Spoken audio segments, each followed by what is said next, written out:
So, for thousands of years, powerful people and politicians have always set laws for their own interests and benefits through the power they have, which are against human and religious rights.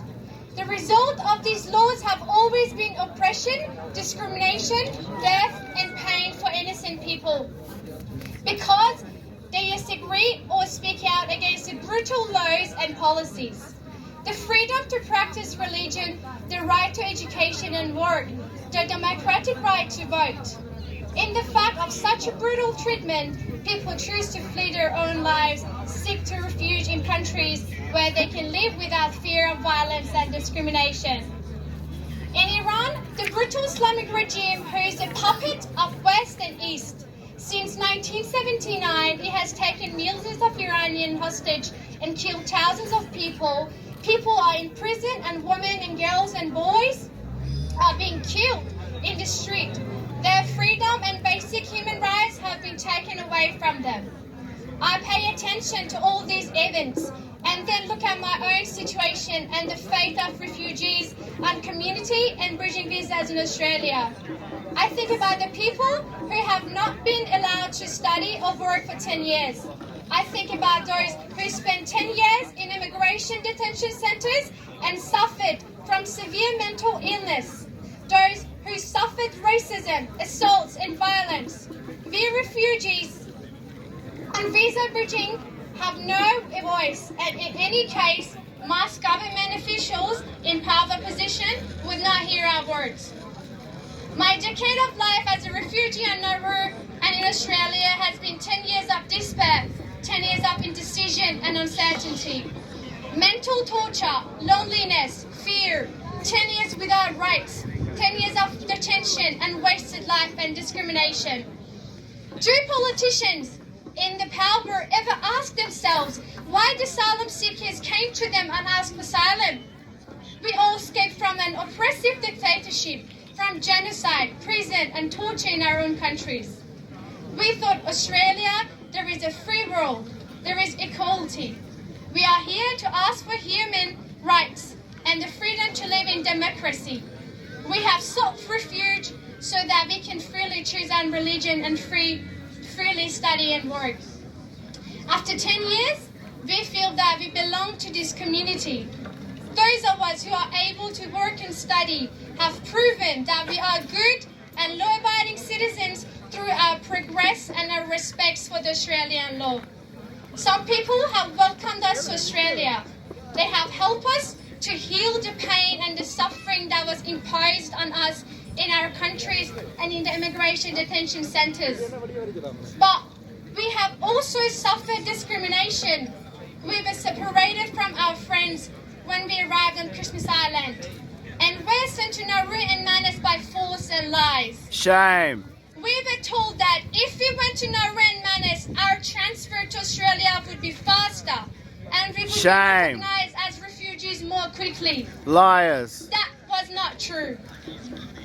After 10 years of detention, living with uncertainty, after all that torture and torment, we recently received a letter telling us that we must leave Australia. Shame. That we still have no place in this land, even though we are officially recognised as refugees and have the right to protection. It should not matter which part of the world you come from or what colour of skin you have, what eyes or what hair. I am a black-haired Christian woman with dark eyes. My friend is a black-haired Muslim and my other friend is non-religious with dark eyes. Blonde hair, blue eyes, black hair and dark eyes are equals.